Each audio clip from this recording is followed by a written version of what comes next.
Hare Krishna, Krishna Krishna, Hare Hare, Hare Rama, Hare Rama, Rama Rama, Hare Hare Krishna, Krishna Krishna, Hare Hare, Hare Rama, Rama Rama, Hare Hare. Hare Krishna, Hare Krishna, Krishna Krishna, Hare Hare, Hare Rama, Hare Rama, Rama Rama, Hare Hare. Jaya Jaya Prabhupada, Prabhupada, Prabhupada, Jaya Jaya Prabhupada. Jai Jaya Prabhupada, Prabhupada, Prabhupada, Jai Jaya Prabhupada. Hare Krishna. So I'm not sure if it's just with me or with everybody else. Can you make sure that you are able to see Prabhuji, his head, his forehead and everything? Sounds like maybe you are so close to camera, Prabhuji, that we are not able to see your forehead. But Okay. others can confirm. So you might have to move a little bit behind Prabhuji. Okay. Hare Krishna, everybody. Thank you and welcome to our Sunday lecture. We are very fortunate today to have a very, very special guest, His Grace Kripamoya Prabhu with us. And I'm sure many of you who are old residents of St. Louis, you might, remember, being in part of the Prabhuji class or seeing him in person. So Prabhu has been here in St. Louis multiple times. He is very close to His Holiness Rumapad Sahi Maharaj. Prabhu has, given multiple class here in our Sunday feast. So we are very happy to, have his association tonight. Prabhu met Srila Prabhupada in 1973 in New York. So maybe, long back, Prabhuji. Really, it's been a long time. He has been in New Vrindavan from last 42 years and practicing Krishna consciousness very, very strongly. I requested Prabhuji to maybe chant a little bit on guitar. Prabhu is a, very, professional type of musician. So he is very good in playing guitar. And recently he got degree in music and theater. And sole intent behind getting that degree was that how he can basically, do a higher level service in terms of, writing the musics, songs. Prabhu compose and write songs, plus, come up with, the theaters type of stuff to promote and preach Krishna consciousness. So that's awesome, Prabhuji. Good luck for your, endeavor. For sure, I think in Western culture, it's going to be very, very successful. Also, Prabhu is recently working on a musical or theater type of concept, which is the journey of a living name. And he's very inspired, or the theme of that musical play or theater type of play is inspired by book of His Holiness Satyananda Swami Maharaj. Prabhu's wife is also a powerful devotee, very beautiful name, Krishna Bhava Devidasi Mataji. And recently they finished a book for kids. The title of the book is Garura and the Sparrow. So anybody interested to get copy of the book, you can go to amazon.com and you can search the and the Sparrow, and you should be able to get the copy of that book. Prabhu, we are very excited to have your association, and Prabhu mostly going to talk today. I requested him, as usual, devotee loves, hearing some of the interaction and association and some of the, pastime and experiences with his divine grace. As all of you know that slowly and slowly we are losing many advanced devotees who had personal association with Srila Prabhupada. So this is a rare fortune, or our generation is extremely fortunate to hear something about his divine grace from one of his close associates. So we are very, very fortunate, Prabhuji, for your association tonight. And without any delay, back to you. Thank you. Hare Krishna. Hare Krishna. And if I can request other devotees, if you can turn your camera on while we are on the class, it makes more personal. So if you can, please, take that as a part of service and turn your camera on so that Prabhuji can see all the devotees. And while you are asking questions, it can be, more interactive. So please, if you can, do so. Thank you, Prabhuji. Once again, Hare Krishna. Thank you. Well, thank you very much, Ramacharya Prabhu, for your kind introduction. I would like to express my gratitude to all of you in St. Louis for keeping the fires of Krishna consciousness burning. It is not an easy job. I know many of you have many responsibilities with family and with the occupation. Just to keep your boats afloat is a challenge, especially in this Kali Yuga.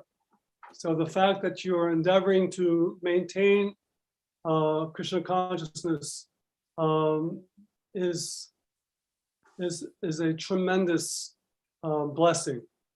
And I pray that I can continue to be able to associate with all of you and get the dust of your lotus feet. Speaking of dust of lotus feet, I was talking to a devotee last night.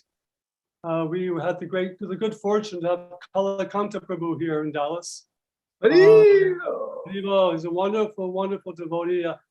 To be honest with you, I've not had a whole lot of association with him, but whatever association I've had with him has always been very sweet. And he specifically has come to Dallas because when he first joined in Krishna consciousness, he was a leader of the Bhakta program in Los Angeles and training new men. And so he's doing a little tour now, going to different temples to see he can be instrumental in helping establish the Brahmacharya ashram and the Bhakta training programs in the different centers. So he was in Houston a couple of days ago. Now he's in Dallas. So I was very fortunate to be with him. And he spoke also about some Prabhupada memories. So maybe we can share some of those as well. But since Ramacharya Prabhu has requested that we speak a little bit from the Bhagavad-Gita, and since Mataji, you asked a question about onions and garlic, so I picked out a verse I thought would be appropriate in regards to your question. And I hope this will be serve as a guiding light to help you in navigating through this situation, as well as many others that you'll encounter in your Krishna conscious journey. This particular verse is, I'm sorry. Okay. Oh, I said thank you. Yes, thank you. So this particular verse is from the 3rd chapter, text 31. If any of you have your iPads or computers open, you can follow me on database. I'll read it, the translation. I'll read the Sanskrit and the translation, and we'll get right to the purport. Ye me matam idam nityam anushtitanti manava shadavanto nasuyanto munchante te pikarmabi. Translation: those persons who execute their duties according to my injunctions and who follow this teaching faithfully without envy become free from the bondage of fruitive actions. Again, please repeat, those persons Maybe it's not so appropriate on Zoom to do repeats. So I'll just read it again and then we'll do the purport. Those persons who execute their duties according to my injunctions and who follow this teaching faithfully, without envy, become free from the bondage of fruit of actions. Purport by His Divine Grace, A.C. Bhaktivedanta Swami Srila Prabhupada. The injunction of the Supreme Personality of Godhead, Krishna, is the essence of all Vedic wisdom and therefore is eternally true without exception. As the Vedas are eternal, so this truth of Krishna consciousness is also eternal. One should have firm faith in this injunction without envying the Lord. There are many philosophers who write comments on the Bhagavad-Gita but have no faith in Krishna. They will never be liberated from the bondage of fruit of action. But an ordinary man with firm faith in the eternal injunctions of the Lord, even though unable to execute such orders, becomes liberated from the bondage of the law of karma. In the beginning of Krishna consciousness, one may not fully discharge the injunctions of the Lord. So I'll read this again. I think this is specifically pertinent to your question. Okay. In the beginning of Krishna consciousness, one may not fully discharge the injunctions of the Lord, but because one is not resentful of this principle and works sincerely without consideration of defeat and hopelessness, he will surely be promoted to the stage of pure Krishna consciousness. I just love reading that. I could read that over and over again because it's one of those purports that's specifically that last line where Prabhupada says,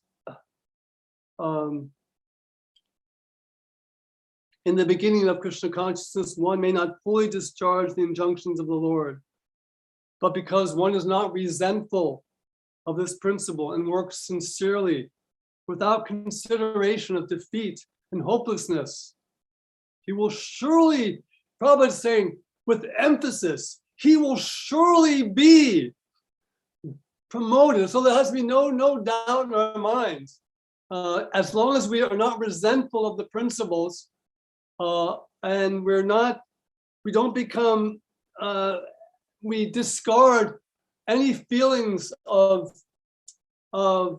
defeat or hopelessness, because so it's very easy sometimes, if we're not able to come to all the injunctions of the Lord, to feel discouraged, right? We might even feel guilty. We might even feel depressed. Why can't I come to this high level of Krishna consciousness? And I asked Kalakanta Prabhu a question last night in class that sometimes, we, in our, especially, I think, the older devotees like myself, I can see I'm not going to be in this world much longer. Right? My body is 67 years old. In 3 years, I'll be 70. So the handwriting is very clearly on the wall, right? That there's not much more time left. So I'm thinking sometimes like, I wish I could do something great for Srila Prabhupada. And it seems that when I have that desire, there's always some obstacle, right? So in the path. So I asked Kalakanta Prabhu, how do we become free from becoming discouraged? And he said, it's very important, and I really liked his answer. He says, it's very important that we take shelter of our sadhana, and we carefully, attentively chant our rounds, because I give you an example. When Srila Prabhupada was in Mumbai, before coming to America, this is back in 1965, about a month before he got on board the Jaladuta.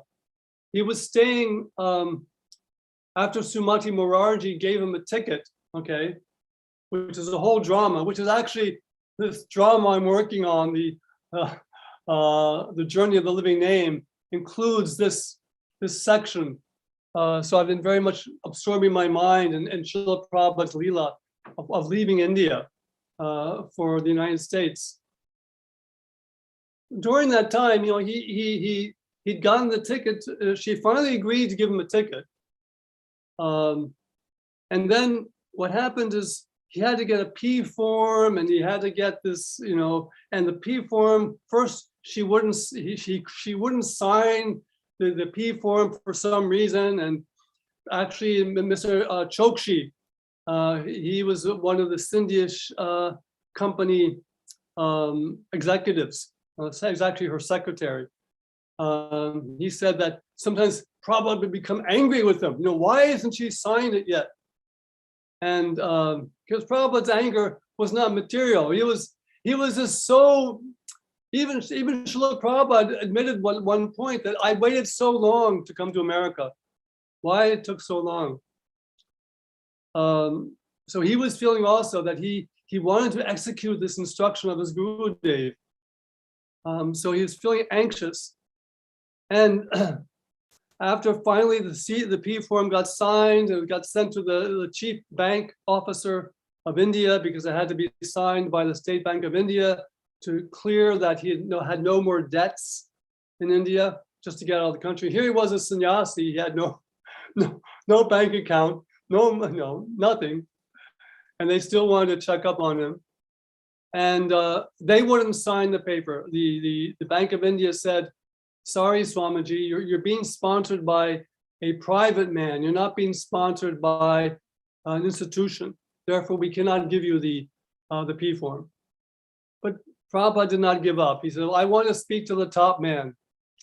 And finally, he got to speak with the top man, and the gentleman, Mr. Rao. He looked at the papers and he says, don't worry, Swami. I have signed your papers. But during that time, anyway, that's just one little example of Srila Prabhupada's determination.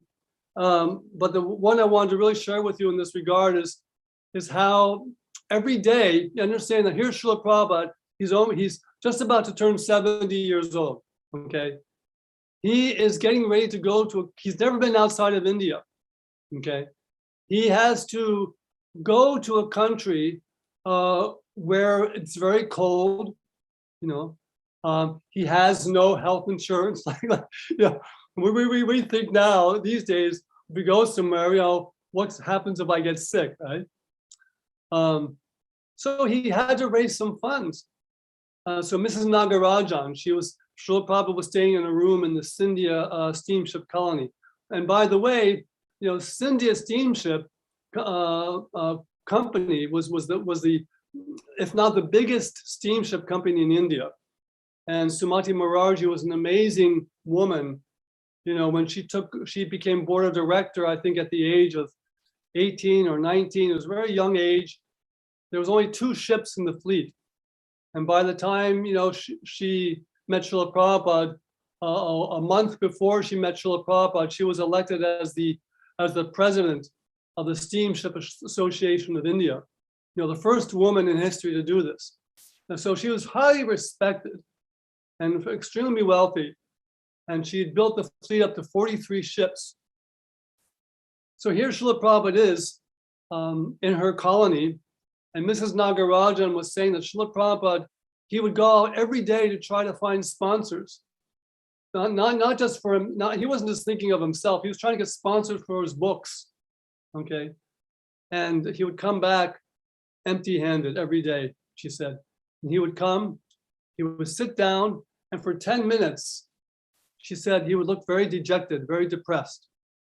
And she said she was amazed. After 10 minutes, all of a sudden, Prabhupada would get up with life, new invigoration, and start writing. And she admired this inconceivable determination of Srila Prabhupada, that even though he got rejected again and again. Last night, Kalakanta Prabhu said that if you look at Srila Prabhupada's life, there were so many failures. There was failures at Jhansi, right? He tried to open the League of Devotees there. There was failure that someone stole his Bhagavad-Gita before he could get it published. Again and again, he was confronted with failures. But because he was rooted in his sadhana, he was rooted in his relationship with Krishna, that he never became discouraged. And in regards to your question, Mataji, there's a devotee, a friend of mine, Nuttama Das.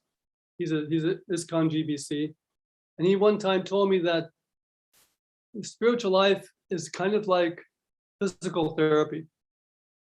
If you go to a physical therapist, let's say like if you break an arm, he will.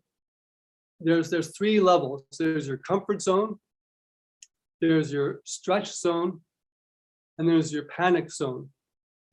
So if you stretch too much, you can damage the muscles in your broken arm. If you don't do any stretching, you're just going to stay in your comfort zone, and that's not going to heal you. You won't be healed. So you have to be able to find that stretch zone, not too much, not too little. And for every devotee, that's going to be different. So, but at the same time, there's a saying by the American leader, civil rights leader, Martin Luther King. He said, we should not become, fall into the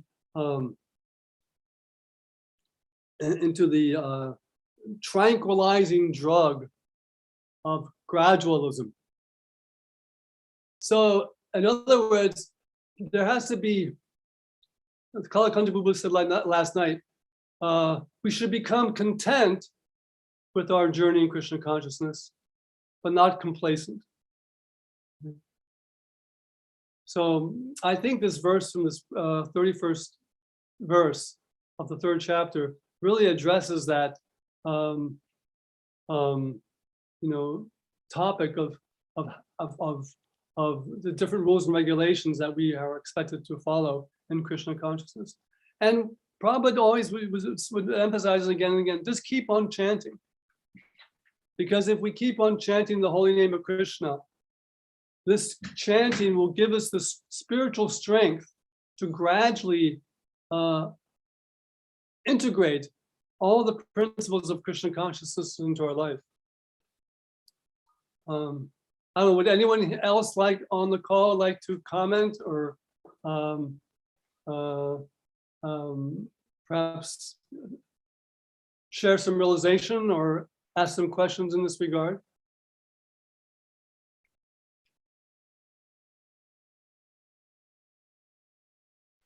If not, I'm sorry. I was able to find it. Thank you. I was able to find the Yes. 31st. Yeah, and I have an old version too. Mine is like, yeah, it's 10 years old. Yeah. But actually there was the ISKCON temple used to come to my college, and they gave me this book. I've never read the full thing of the full Bhagavad-Gita, but I just have it. I mean, yeah, I have it in my home. So yeah. Wonderful. Yeah. That's really wonderful. Yeah. Well, this particular verse, I hope you can, devotees, sometimes they have what is called the Asha Bandha basket. This is what Asha means hope, your basket of hope.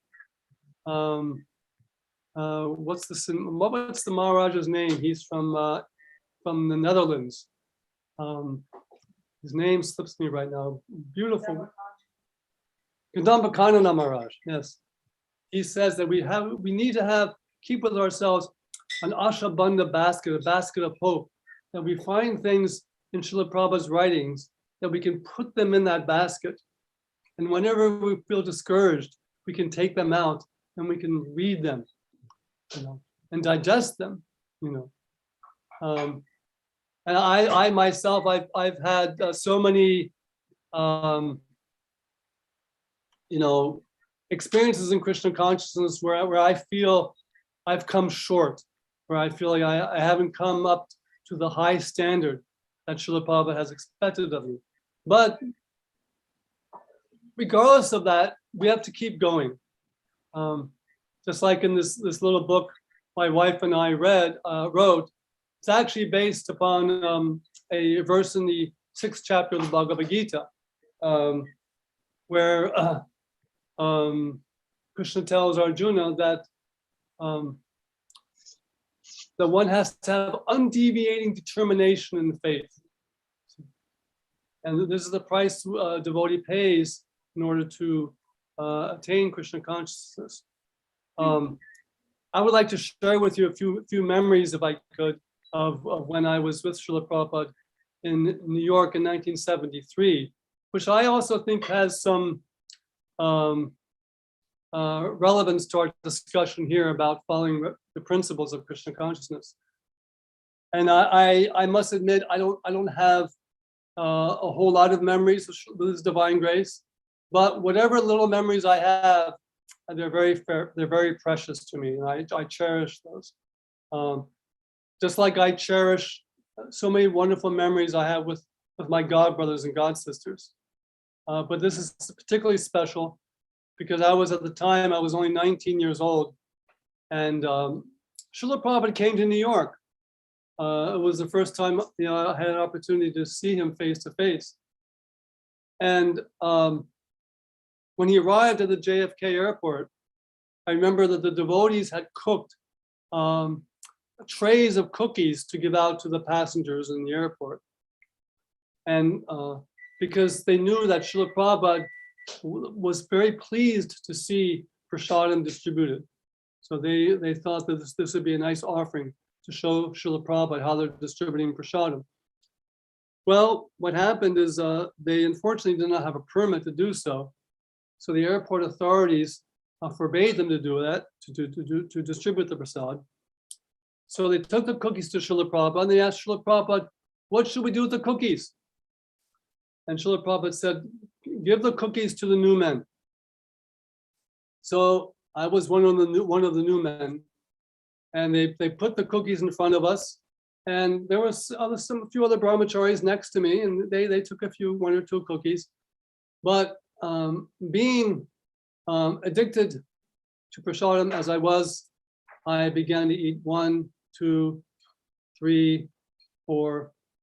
I lost count how many cookies I ate. And I was sitting right in front of Srila Prabhupada. Finally, Srila Prabhupada, he looked up and he said, you must learn to control your senses. And it was like just those few words was like an arrow into my heart. It was like a wake-up call. But you have to understand that prasadam for new devotees back in those days had a special attraction, because I met another devotee here in Dallas named Chakri Babu, who also lived in New York in 1973. And we were discussing how very simple our life was.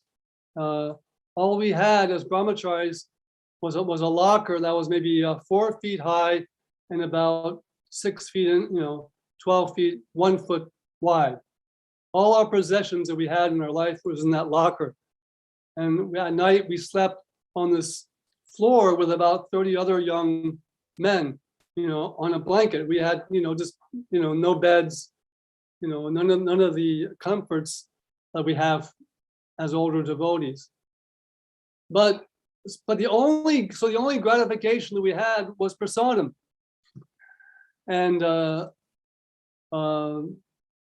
from a physical point of view, it was very simple life, but very, very happy life. There was, even though there weren't comforts, because when you have comforts in this world, then there comes obligations, and there comes so many stresses.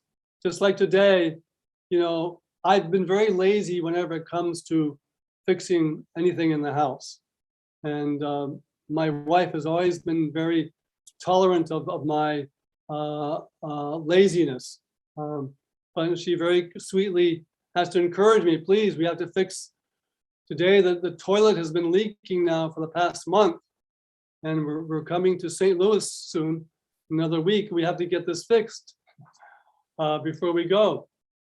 So I finally surrendered, okay?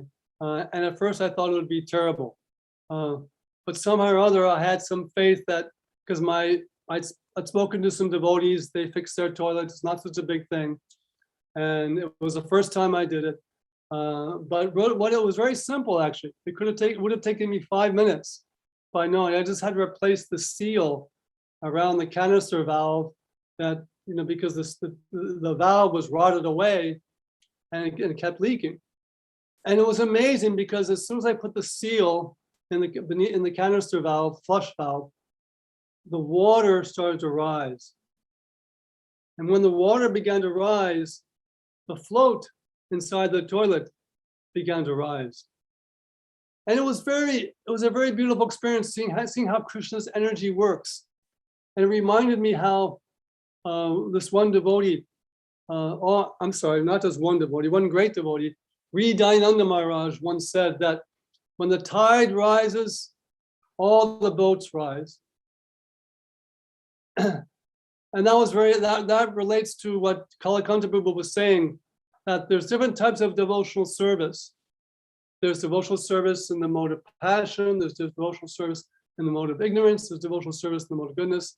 This is all described in the 3rd canto of Srimad Bhagavatam. And he said that the devotional service in the mode of goodness is when you think in terms of serving in community, serving with others, and being satisfied with the simple, not being attached to the results of your devotional service. And this creates this helps the rise of the water of consciousness. The tide of consciousness begins to rise. Just like every day, even though chanting Hare Krishna 16 rounds is very simple, that act, that very sacrifice of disengaging our minds from our desires, our physical desires, the desires of our mind and the desires of our body. That very simple act creates such a powerful vibration that the tide of consciousness begins to rise. So sometimes I feel very blissful in Krishna consciousness, but I realize, and I feel like Krishna's giving me strength, but I realize that it's coming from the devotees, from the rising of their consciousness, and they're helping me through their sadhana, even though we may physically may not be present with each other. By strictly chanting together, being faithful to our vows in Krishna consciousness, it creates a vibration. And this is interesting. I'll tell you one more story I had with Srila Prabhupada. Actually, right after Srila Prabhupada came to the airport, he stayed in New York for about a week. And I remember I went to his Bhagavatam class, okay, his arrival Bhagavatam class. And unfortunately, because I was so young and perhaps, not very knowledgeable, definitely not very knowledgeable in Krishna consciousness, and having a poor memory, I completely forgot about it. I completely forgot that I was sitting there with Srila Prabhupada in his Bhagavatam class. Until one day I saw in the video Srila Prabhupada chanting, and by Krishna's mercy, I saw myself sitting near him with a bunch of other, with the assembled devotees in the New York temple. And Srila Prabhupada, I felt guilty. I said, let me try to memorize this lecture to atone for my offense of forgetting for 40 years. And it's such a beautiful lecture. If you ever get a chance to listen to it, it's in 1973. Srila Prabhupada's lecturing on the first verse of the 2nd canto, 1st chapter. Varyan eshate prashna prito lokam hitam nipaha. Atmavit samatam pumsa shodadayashu. I'm sorry, I forgot the last name.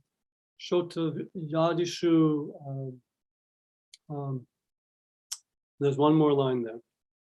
So in this verse, Sukadeva Goswami is being addressed by, is addressing Maharaj Parikshit. And Srila Prabhupada starts off the lecture so beautifully. He starts off, so Shukadev, he says, Parikshit Maharaj questioned. So Parikshit Maharaj questioned, so Shukadev Goswami, what is my duty? Now that I'm going to die in 7 days, what is my duty? And then later on he says, should I simply hear about Krishna or hear about something else? So it almost, the way Srila Prabhupada presents it, it almost seems, it appears that Parikshit Maharaj is testing his guru. Like Srila Prabhupada said before that, he said, Parikshit Maharaj, he questioned about Krishna. Parikshit Maharaj, born in Vaishnava family, Arjuna's grandson, Pandavas were all Vaishnavas, devotees of Krishna. From the very childhood, he had the opportunity to worship Krishna. So he's naturally inclined to hear about Krishna. And I'm sure all of you have children, or you may at some point in life have children. Whether you do or not, it's not the point, but if you have children, you can understand that when they're given an opportunity early in life, that early samskara gives them a chance to later on in life to be inquisitive to hear about Krishna.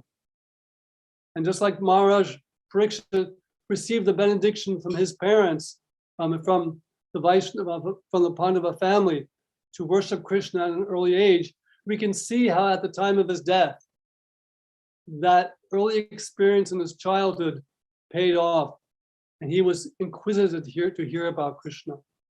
So I would just like to maybe pause for a moment here. Now I want to share one more point with you, if I may. That Srila Prabhupada says that if we simply inquire about Krishna or hear about Krishna, we may not understand, but still that vibration, Krishna, just like we're chanting Hare Krishna, we may not know what is the meaning of Hare Krishna, but still, because it is transcendental sound vibration, it is auspicious. And he says, just like we are sending out our men on street Sankirtan, wherever we go, we're chanting. They may hear, they may not hear. It is still auspicious for them. So when we send our men on Sankirtan, it does not matter whether people are eager to hear or not. It is still auspicious for them. It creates an atmosphere that is very congenial for human society. Not that because I'm chanting, nobody's taking care. We shall not be disappointed. I'll repeat that. Srila Prabhupada says, we shall not be disappointed. Says our Sankirtan movement is so nice that simply by chanting, that vibration creates an auspicious atmosphere. So that is, I think, is just so beautiful, so tremendous. And we can always remember that we continue to chant, we continue to endeavor in our Krishna consciousness, whether people listen or not, it is creating an auspicious atmosphere in our hearts and in the world around us and in our relationships with others.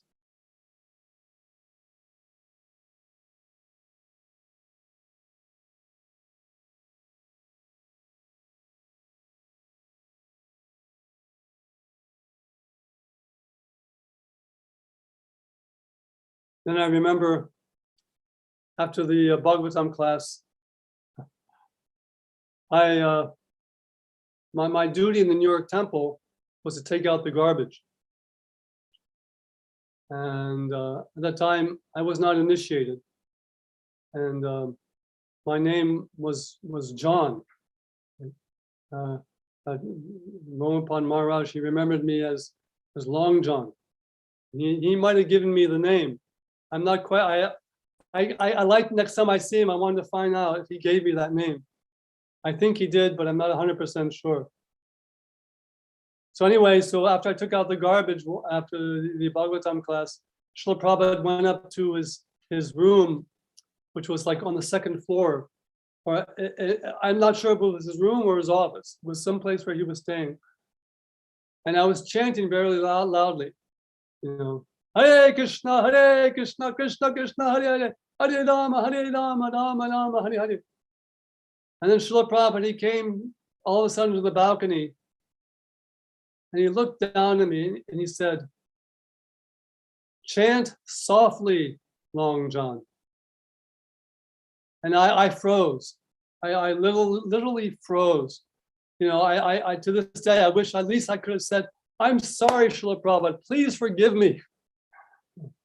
But I did, I just froze. I just couldn't believe that Srila Prabhupada, but I do remember his I never seen, I can still close my eyes today and see his face looking down from the balcony with his head was slightly tilted. And it was such an intense look. A look, I mean, you've probably heard many Prabhupada disciples talk about Srila Prabhupada's look. It was so intense and loving and powerful. I'll give you an example. There used to be, I live in Wheeling, and there's the university I just graduated from is called West Liberty. So the chairman of the science department there was from India. His name was Dr. Mishra. And Dr. Mishra told me a story that one time he was the first Hindu, he said, to move to the Wheeling area. And when he heard that Srila Prabhupada was coming, he got very excited because he was from Calcutta also. So, you know, when you hear someone from your hometown come into the city and there's no other Indians in the city, you're thinking, we'll talk about old times and we'll talk about Calcutta and, you know, different places. Where was he? Where are you from? Who's your family? You know, the social talk, right? So he got real excited because he was lonely. He'd been there for many years and there were no other Indians. He was all by himself. So he drove out to New Vrindavan and he came up and he saw Srila Prabhupada's car pull up to the temple. And he got all excited. I don't know how you say Kemcho in Bengali, but you know, he was getting ready to say something like that. And Srila Prabhupada got out of the car, so elegant as he was, so dignified, so transcendental like a swan. And he started walking. So Dr. Mishra, he came up to Srila Prabhupada, and then he took one look at Srila Prabhupada's eyes, and he froze. So he said, I froze. He says, I could tell that he was not of this world. So we may ask ourselves, how is it that Srila Prabhupada had achieved that state of consciousness? We may not ever be able to achieve that level of consciousness, and we certainly cannot, you know, ever. Srila Prabhupada is so infinitely advanced in Krishna consciousness, but at least we can come a little higher. And how is it? How is it that Srila Prabhupada achieved this?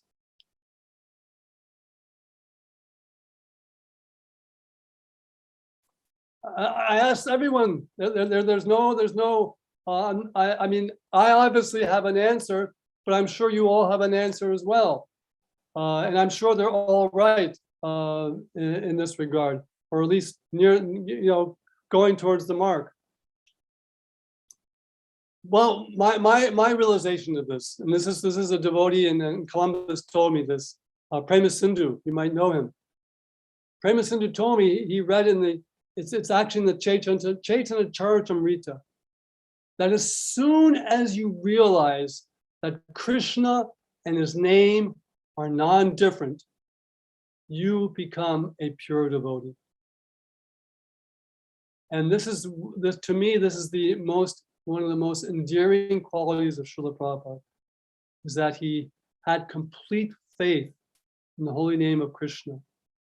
And that he had, this is in this lecture I was sharing with you earlier, on the 36th line, Srila Prabhupada says, we should always, he quotes, he says, we should always be confident that the holy name of Krishna is not a material sound vibration. He says, it is not, he said it twice again, it is not a material sound vibration.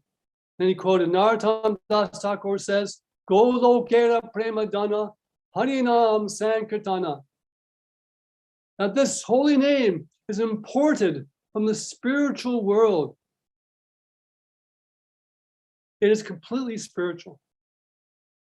And this is why I'm so excited right now. I'm working on this little play about the journey of the living name, because this is a topic that Satchidananda Maharaj addresses again and again in his beautiful book, how Krishna is non-different from his name. He actually opens with the beautiful verse by Rupa Goswami. I do not know how much nectar is contained in those two syllables, Krishna. When the holy name of Krishna is chanted, it appears on the tongue and dances. It dances on the surface of the tongue. We then desire to have many mouths. And when that name enters into the holes of the ears, we desire many millions of ears. And when that name enters into the courtyard of our hearts, it conquers the activities of the mind, and all the senses become inert. So I'm praying to all of the devotees in St. Louis to please bless me, that I can attentively hear the holy name of Krishna. I beg for your blessings that the holy name will always be present on my tongue and in my heart. So thank you very much, Prabhu, for giving me this opportunity to share. Prabhu, thank you so much. Whatever interaction I had with you, one thing that I always learn is that how to be humble. And I'm seeing today also, Prabhuji, thank you so much for teaching us how to retain the mood of, humble servant. Your humility is really, Prabhuji, always attracting me a lot. Thank you so much for coming and giving us your association, talking about Srila Prabhupada's, talking about, some of the past time personal experience that you had with him, especially talking about holy name. Tomorrow is Advaita Acharya Parents' Day. Oh, yes. We're very much, setting up and preparing our mood to have a festive day tomorrow. So really appreciate setting us up for that. So with that, we'll see if there is any last, minute questions, like 1, 2, 3 questions, whoever has, please. I would like you to, whoever is asking the question, please turn your camera on, unmute yourself, and ask few questions about Srila Prabhupada, any, intense desire you have about any aspect of his divine grace. This is the opportunity. We are very fortunate to have his association. So please benefit from the association. Thank you. Hare Krishna.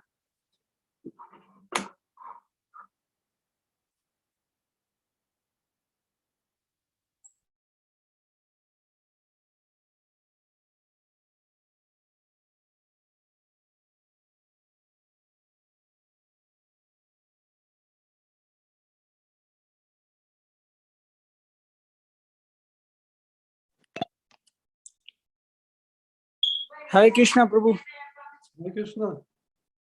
Please accept my humble obeisances, Prabhu. All glory to Srila Prabhupada.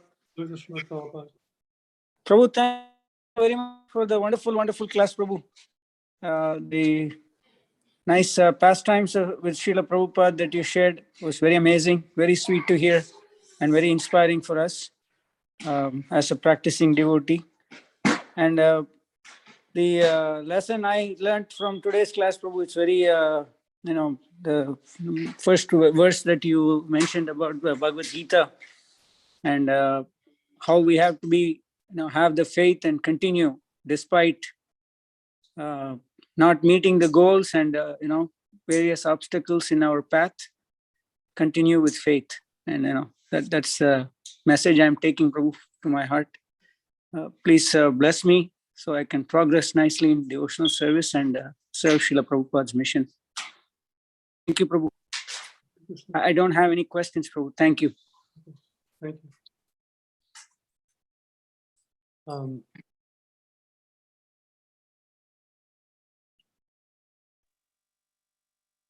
Hare Krishna, Prabhuji. Dharmat Pranam. This is just really a complete session is amazing, Prabhu. And I often read in Srila Prabhupada books as well, and heard from different devotees that a journey towards Krishna is a one-way traffic. So if you just pick up that road, there is no chance to return back. Some point of time, Krishna will definitely pick you up. All it depends is a matter of time when you got to reach over there. But the whole point is to start that journey. So that's what I got some reference as well as some backup support from this lecture tonight, especially that one thing that you point out is the bucket of hopes that you can keep along and just pick it out, whatever is hopeful, and never get distressed, never get discouraged. There are so many challenges, especially the point that you refer is that Srila Prabhupada faced so many failures and still he was on that journey way along. So with that determination, it's definitely solidified my determination. Definitely, Prabhu, today's with that lecture and all those instances that you quoted. Thank you, Prabhu. Thank you. Hare Krishna. Thank you, Prabhu. Hare Krishna. So anybody else has anything that they would like to share? I see here there is a message in the chat room from our temple president Lal Gopal Prabhu. He's saying, "Thank you very much, Kripamoya Prabhu. You are the embodiment of humility. You have been very kind towards St. Louis devotees. Kindly bless us to serve Krishna Balaram better. Thank you. Please let us know when you come to St. Louis so we can serve you in any possible way." Yes, Prabhuji. So while you are in St. Louis, please let me know which day you are here. And we'll try to really serve you in a better possible way, Prabhuji. Please let me serve you. That is the service I ask. Anybody? Yes, Prabhuji. Okay. So anything? Anybody? Hey, Jyoti Mataji, you still have some questions or you are done? You're good.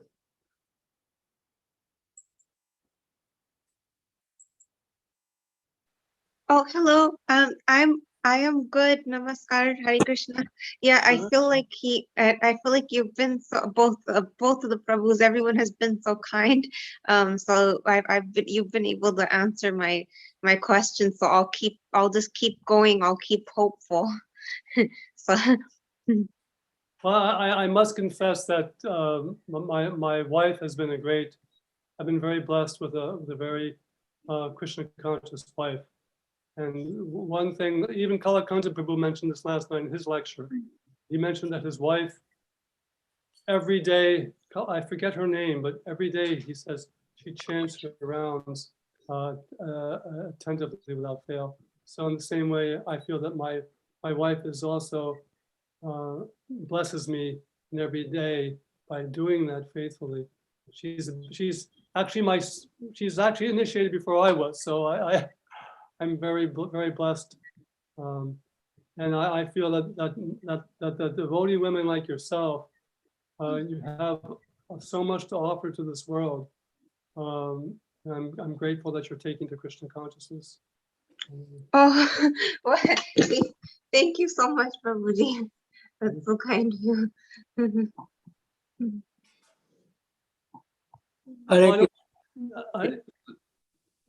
So shall we pay obeisances? How do you usually end the?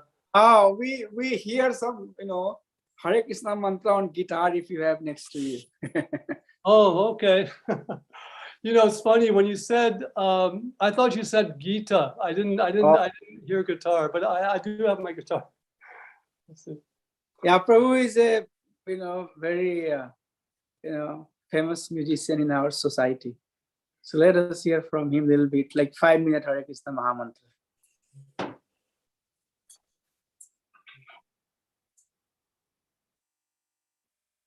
We'll just stay 5 more minutes, devotees.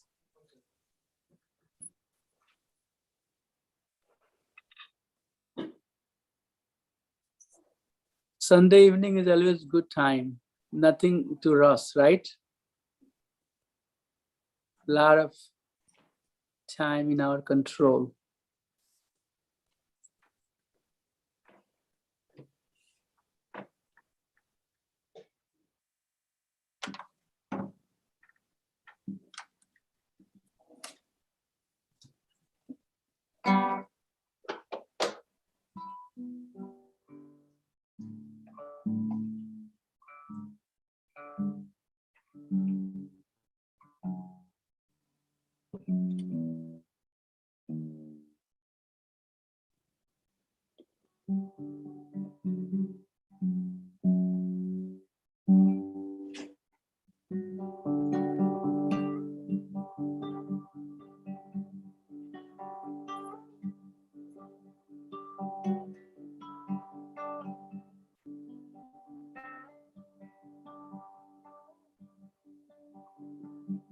Hare Krishna,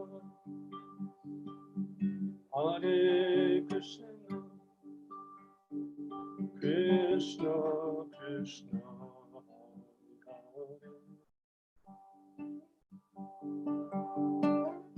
Hare Hare Rama, Hare Rama, Rama Rama,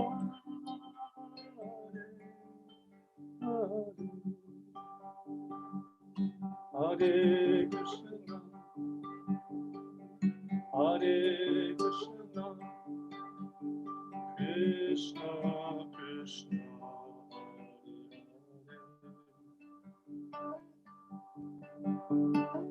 Hare Rama, Hare Rama,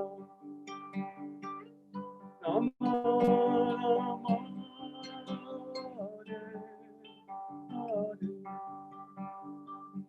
Hare Krishna, Hare Krishna, Krishna Krishna,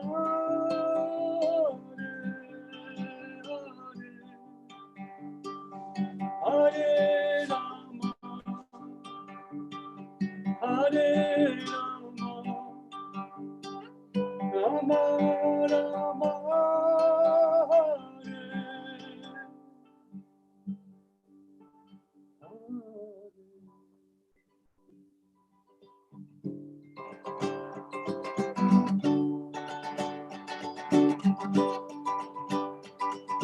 Hare Krishna, Krishna Krishna, Hare Hare, Hare Ram, Hare Ram, Hare Hare, Hare Krishna, Krishna Krishna, Hare Hare, Hare Ram, Hare Krishna,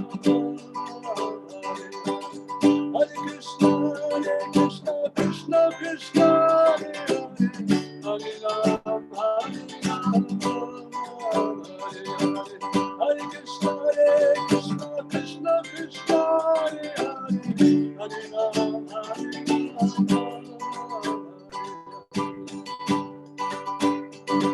Krishna, Hare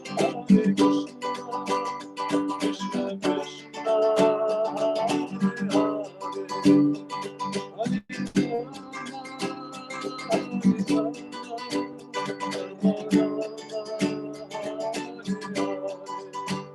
Hare Krishna,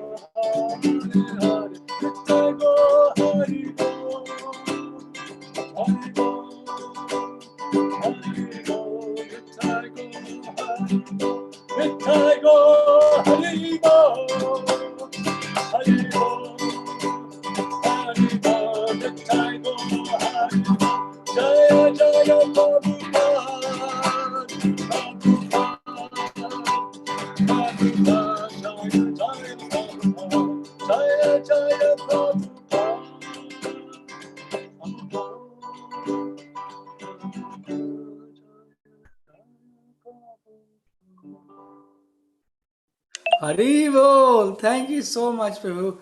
Thank you. Hare We Krishna. can do more of that when maybe we can have some program in the temple in future. I really liked, the sound was pretty good, and I was able to hear the beat very nicely. So thank you so much. In the last, we chant Vaishnava Pranams, so we can just do the Vaishnava Pranams and then we will adjourn. Vansha Kalpa Triyubhyascha Kripa Sindhu Bhyevacha Titanam Avanebhyo Vaishnavebhyo. Special obeisance to all the Vaishnava devotees of the Lord, who can fulfill the desires of everyone. We're just like desired trees. You can fulfill the desires of everyone. We're just like desired trees. Sorry. Yes. Full of compassion. All the fallen conditions. Thank you. Thank you. Hare Krishna. Hare Krishna, Hare Krishna. Thank you so much. Hare Krishna, everybody. See you.